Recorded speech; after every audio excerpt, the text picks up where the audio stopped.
ಇವತ್ತು ಹಳೆ ಕಾಲದ ಮೈಸೂರು ಪಾಕನ್ನ ಮಾಡಿ ತೋರಿಸ್ತಾ ಇದ್ದೀನಿ.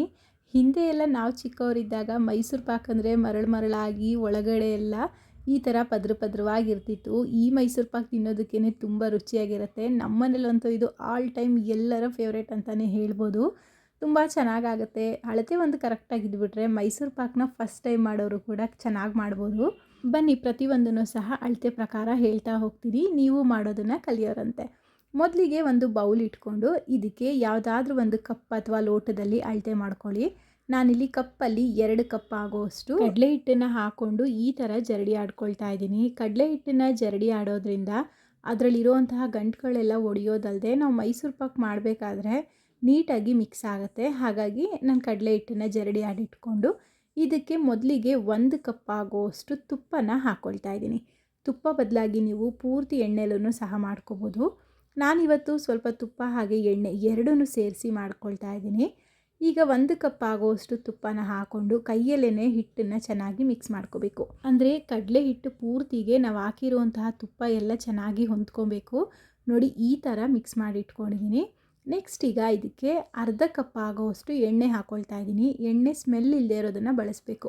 ಅಂದರೆ ರೀಫೈಂಡ್ ಆಯಿಲನ್ನೇ ಬಳಸ್ಕೊಳ್ಳಿ.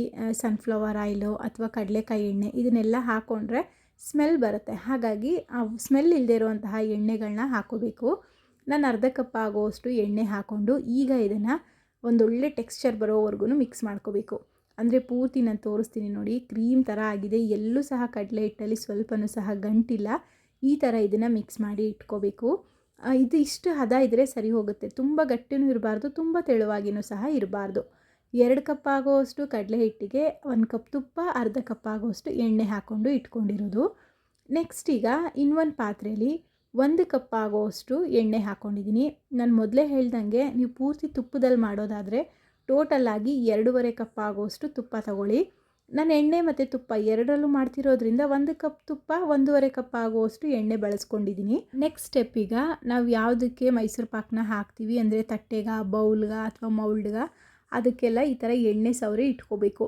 ಯಾಕೆಂದರೆ ಒಂದು ಸಲ ಮೈಸೂರು ಪಾಕ್ ಹದ ಬಂದುಬಿಟ್ರೆ ಸಮಯನೇ ಇರಲ್ಲ. ಅದನ್ನು ಇಮಿಡಿಯೇಟಾಗಿ ಮೌಲ್ಡ್ಗೆ ಹಾಕೋಬೇಕು. ಅದಕ್ಕೋಸ್ಕರ ಮೊದಲೇ ಇದನ್ನೆಲ್ಲ ರೆಡಿ ಮಾಡಿ ಇಟ್ಕೊಂಡ್ಬಿಟ್ರೆ ಒಳ್ಳೆಯದು. ಜೊತೆಗೆ ಮೈಸೂರು ಪಾಕಿಗೆ ಈ ಥರ ಸ್ವಲ್ಪ ಉದ್ದ ಇರುವಂತಹ ಮೌಲ್ಡನ್ನು ತಗೊಳ್ಳಿ. ಆಗ ಮೈಸೂರು ಪಾಕು ಬಣ್ಣ ಎಲ್ಲ ಚೆನ್ನಾಗಿ ಬರುತ್ತೆ. ಅದಿಲ್ಲ ಅನ್ನೋರು ತಟ್ಟೆ ಬಟ್ಲಿಗೂ ಸಹ ಹಾಕೋಬೋದು. ನೆಕ್ಸ್ಟ್ ಈಗ ಪಾಕನ್ನು ಮಾಡ್ಕೋಬೇಕು. ಹಾಗಾಗಿ 1/4 ಕಪ್ ಆಗೋಷ್ಟು ಸಕ್ಕರೆ ಹಾಕ್ಕೊಂಡಿದ್ದೀನಿ. ನಿಮಗೆ ಸಿಹಿ ಇನ್ನೂ ಸ್ವಲ್ಪ ಜಾಸ್ತಿ ಬೇಕಂದರೆ 2 ಕಪ್ ಹಾಕ್ಕೊಳ್ಳಿ. ನಮ್ಮನೇಲಿರೋ ಸಕ್ಕರೆ ಸಿಹಿನೂ ಜಾಸ್ತಿ ಇದೆ. ಹಾಗೆ ನಮ್ಮನೇಲಿ ಸಿಹಿನೂ ಯಾರು ತುಂಬ ಸಿಹಿ ಇದ್ದರೆ ತಿನ್ನಲ್ಲ. ಅದಕ್ಕೋಸ್ಕರ 1/4 ಕಪ್ ಆಗುವಷ್ಟು ಸಕ್ಕರೆನ ಹಾಕ್ಕೊಂಡು ಅರ್ಧ ಕಪ್ ಆಗುವಷ್ಟು ನೀರನ್ನು ಹಾಕಿ ಇಟ್ಕೊಂಡಿದ್ದೀನಿ. ಒಂದು ಕಡೆ ನಾವು ಎಣ್ಣೆನ ಹಾಕಿ ಇಟ್ಕೊಂಡಿದ್ವಲ್ಲ, ಆ ಬಾಣಲೆನ ಬಿಸಿ ಆಗೋದಕ್ಕೆ ಇಟ್ಟಿದ್ದೀನಿ. ಇನ್ನೊಂದು ಕಡೆಗೆ ಸಕ್ಕರೆ ಪಾಕನ ಇಟ್ಕೊಂಡಿದ್ದೀನಿ.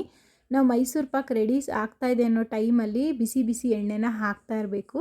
ಹಾಗಾಗಿ ಒಂದು ಸೈಡಲ್ಲಿ ಎಣ್ಣೆ ಬಿಸಿ ಆಗೋದಕ್ಕಿಡಿ, ಇನ್ನೊಂದು ಸೈಡಲ್ಲಿ ಈ ರೀತಿ ಪಾಕನ್ನು ಇಟ್ಕೋಬೇಕು. ಸ್ಟವ್ನ ಹೈ ಫ್ಲೇಮಲ್ಲೇ ಇಟ್ಕೊಂಡು ಇದನ್ನು ಒಂದೆಳೆ ಪಾಕ ತೆಗಿಬೇಕಾಗತ್ತೆ.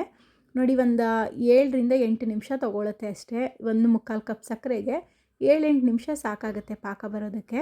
ಇನ್ನು ಪಾಕ ಎಲ್ಲ ಚೆನ್ನಾಗಿ ಬರಬೇಕು. ಪಾಕ ಬಂದರೆ ಮೇಲ್ಗಡೆ ಎಲ್ಲ ನೊರೆ ಜಾಸ್ತಿ ಬರಲಿಕ್ಕೆ ಸ್ಟಾರ್ಟ್ ಆಗುತ್ತೆ. ಜೊತೆಗೆ ಈ ಥರ ಒಂದು ಸ್ಪೂನಿಂದ ಪಾಕನ ಮೇಲಕ್ಕೆ ಎತ್ತಿ ನೋಡಿ, ಲಾಸ್ಟ್ ಡ್ರಾಪ್ ನೋಡಿ ಬೀಳಬೇಕಾದ್ರೆ ಒಂದು ಎಳೆ ಬರುತ್ತೆ. ಸೊ ಈ ಥರ ನಿಧಾನವಾಗಿ ಒಂದೆಳೆ ಬೀಳ್ತಾ ಇದೆ ಅಂತ ಅಂದರೆ ಒಂದೆಳೆ ಪಾಕ ಬಂದಿದೆ ಅಂತ ಅರ್ಥ.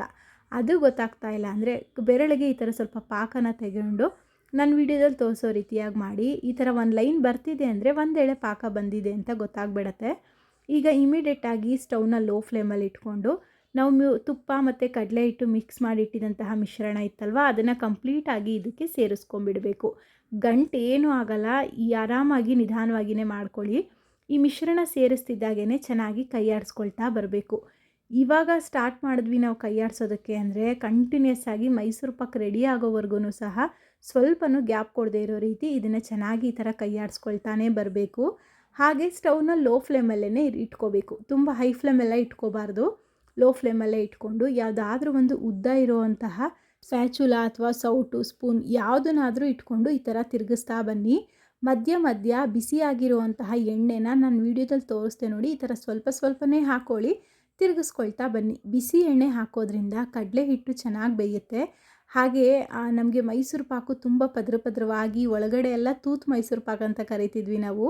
ಆ ಥರ ಬರಬೇಕು ಅಂದರೆ ಈ ಥರ ಸ್ವಲ್ಪ ಬಿಸಿ ಬಿಸಿ ಎಣ್ಣೆನ ಮಧ್ಯೆ ಮಧ್ಯೆ ಸೇರಿಸ್ಕೊಳ್ತಾ ಬರಬೇಕು. ಒಂದು ಬ್ಯಾಚಲ್ಲಿ ನಾವು ಎಣ್ಣೆ ಹಾಕಿದ್ವಿ ಅಂತ ಅಂದರೆ ಅದೆಲ್ಲ ಕಂಪ್ಲೀಟಾಗಿ ಎಣ್ಣೆನ ಹೀರ್ಕೊಂಡ್ಬಿಟ್ಟು ಡ್ರೈ ಆಗುತ್ತೆ. ಆವಾಗ ಮತ್ತೆ ಇನ್ನೊಂದು ಬ್ಯಾಚಲ್ಲಿ ಸ್ವಲ್ಪ ಸ್ವಲ್ಪ ಎಣ್ಣೆನ ಸೇರಿಸ್ಕೊಳ್ತಾ ಮಾಡಬೇಕು. ಇದು ರೆಡಿ ಆಗೋದಕ್ಕೆ ಏನಿಲ್ಲ ಅಂದರೂ ಒಂದು 20ರಿಂದ 25 ನಿಮಿಷ ಆಗುತ್ತೆ. ನೋಡಿ, ಈಗ ಆಲ್ಮೋಸ್ಟ್ ಮೈಸೂರು ಪಾಕ್ ರೆಡಿ ಆಗ್ತಾ ಬಂದುಬಿಟ್ಟಿದೆ. ನೀವೇ ನೋಡ್ತಾ ಇರ್ಬೋದು ಯಾವ ಥರ ಪದ್ರವಾಗಿ ಬರ್ತಾ ಇದೆ. ಹಾಲು ಉಕ್ಕುತ್ತೆ ನೋಡಿ, ಆ ಥರ ಉಕ್ಕಿ ಬರ್ತಾ ಇರುತ್ತೆ ಮೈಸೂರು ಪಾಕೆಲ್ಲ. ಜೊತೆಗೆ ನೀವು ನೋಡ್ತಿರ್ಬೋದು ಸುತ್ತ ಎಲ್ಲ ತುಪ್ಪ ಎಲ್ಲ ಬಿಟ್ಕೊಂಡು ಬರ್ತಾ ಇದೆ. ತುಪ್ಪ ಎಣ್ಣೆ ನಾನು ತೊಗೊಂಡಿರೋದನ್ನ ಪೂರ್ತಿಯಾಗಿ ಹಾಕ್ಕೊಂಡ್ಬಿಟ್ಟಿದ್ದೀನಿ. ಈ ಥರ ಪದ್ರವಾಗಿ ಬರ್ತಿದೆ ಅಂದ ತಕ್ಷಣ ಸ್ಟವ್ನ ಆಫ್ ಮಾಡ್ಕೊಂಡ್ಬಿಟ್ಟು ಇದನ್ನು ನಾವು ತುಪ್ಪ ಸವರಿಟ್ಟಿರುವಂತಹ ಮೌಲ್ಡ್ಗೆ ಇಮಿಡಿಯೇಟಾಗಿ ಹಾಕ್ಕೊಂಡ್ಬಿಡಬೇಕು. ಸ್ವಲ್ಪ ಟೈಮ್ ಕೊಟ್ಟರೂ ಸಹ ಮೈಸೂರು ಪಾಕ್ ತುಂಬ ಬೇಗ ಗಟ್ಟಿ ಆಗಿಬಿಡುತ್ತೆ.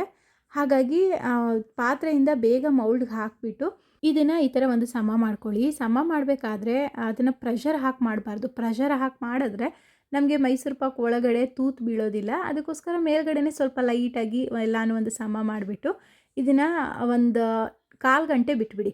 1/4 ಗಂಟೆ ಆದಮೇಲೆ ಸ್ವಲ್ಪ ತಣ್ಣಗಾಗಿರುತ್ತೆ. ಇದು ಸ್ವಲ್ಪ ತಣ್ಣಗಾಗಿದೆ, ಕೈಯಲ್ಲಿ ಮುಟ್ಟೋಷ್ಟು ಬಿಸಿ ಇದೆ ಅನ್ನೋ ಟೈಮಲ್ಲಿ ಚಾಕುಯಿಂದ ನಿಮಗೆ ಯಾವ ಸೈಜಲ್ಲಿ ಎಷ್ಟು ದೊಡ್ಡದಾಗಿ ಮೈಸೂರು ಪಾಕ್ ಬೇಕಾಗುತ್ತೆ ಅದನ್ನು ಮೊದಲೇ ಒಂದು ಸಲ ಈ ಥರ ಮಾರ್ಕ್ ಮಾಡ್ಕೊಂಡ್ಬಿಡಬೇಕು. ತುಂಬ ಜಾಸ್ತಿ ಕಟ್ ಮಾಡ್ಕೊಳ್ಳೋದು ಬೇಡ.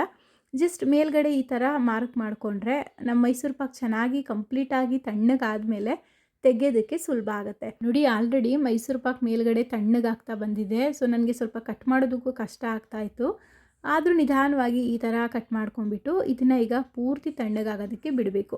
ಅಂದರೆ ಏನಿಲ್ಲ ಅಂದರೂ 1 to 1.5 hour ಇಡಬೇಕಾಗತ್ತೆ. ಆವಾಗ ಪೂರ್ತಿ ತಣ್ಣಗಾಗಿರುತ್ತೆ ಇದು.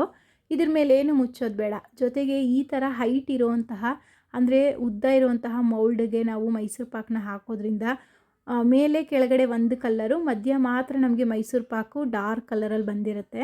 ಈಗ ಮೌಲ್ಡಿಂದ ಮೈಸೂರು ಪಾಕನ್ನ ತೆಗೆದ ಮೇಲೆ ಹೇಗೂ ಫಸ್ಟೇ ಮಾರ್ಕ್ ಮಾಡ್ಕೊಂಡಿದ್ವಿ ಅಲ್ವಾ, ಅಲ್ಲಿ ಈ ಥರ ಕಟ್ ಮಾಡ್ಕೋಬೇಕು. ನೋಡಿ, ಒಂದು ಕಟ್ ಮಾಡಿ ತೋರಿಸ್ತಾ ಇದ್ದೀನಿ ಮೈಸೂರು ಪಾಕ್ ಯಾವ ಥರ ಬಂದಿದೆ ಅಂತ. ಜೊತೆಗೆ ಇದು ಇನ್ನೂ ಸ್ವಲ್ಪ ತಣ್ಣಗಾಗಬೇಕಿತ್ತು. ನಮ್ಮ ಮನೇಲಿ ಚಿಕ್ಕ ಮಕ್ಕಳು ಇರೋದ್ರಿಂದ ಇದನ್ನು ಕಾಯೋಷ್ಟು ತಾಳ್ಮೆ ಇರಲಿಲ್ಲ ಅವ್ರಿಗೆ. ಅಮ್ಮ ಮೈಸೂರು ಪಾಕ್ ಆಯಿತಾ ಅಂತ ಕೇಳ್ತಾಯಿದ್ರು. ಸೊ ಹಾಗಾಗಿ ನಾನು ಸ್ವಲ್ಪ ಬಿಸಿ ಇರುವಾಗಲೇ ಕಟ್ ಮಾಡ್ಕೊಳ್ತಾ ಇದ್ದೀನಿ. ಇದು ಪೂರ್ತಿ ತಣ್ಣಗಾಗ್ಬಿಟ್ರೆ ನಿಮ್ಗೆ ಈ ಥರ ಇಷ್ಟು ಸುಲಭವಾಗಿ ಕಟ್ ಮಾಡ್ಕೊಳ್ಳೋದಕ್ಕಾಗಲ್ಲ. ಹಾಗೆ ಮೈಸೂರು ಪಾಕು ಸಹ ಪೂರ್ತಿ ತಣ್ಣಗಾದ್ಮೇಲೆ ಇನ್ನೂ ಎಣ್ಣೆ ಎಲ್ಲ ಹೀರ್ಕೊಂಡು ಡ್ರೈ ಆಗುತ್ತೆ. ನಾನು ಕಟ್ ಮಾಡಿದಾಗ ಬಿಸಿನೂ ಇತ್ತು. ಹಾಗೆ ಇನ್ನೂ ಸ್ವಲ್ಪ ಹೊತ್ತು ಬಿಟ್ಟಿದ್ರೆ ಆ ಎಣ್ಣೆ ಎಲ್ಲ ಹೀರ್ಕೊಂಡು ಮೈಸೂರು ಪಾಕು ಡ್ರೈ ಆಗುತ್ತೆ. ನಾವು ಮೌಲ್ಡ್ಗೆ ಹಾಕ್ಬೇಕಾದ್ರೆ ಅಂದ್ಕೊಳ್ತೀವಲ್ವ, ಅಯ್ಯೋ ಎಣ್ಣೆ ಜಾಸ್ತಿ ಆಗೋಯ್ತು, ತುಪ್ಪ ಜಾಸ್ತಿ ಆಗೋಯ್ತು ಅಂತ. ಆ ಥರ ಎಲ್ಲ ಏನೂ ಇಲ್ಲ.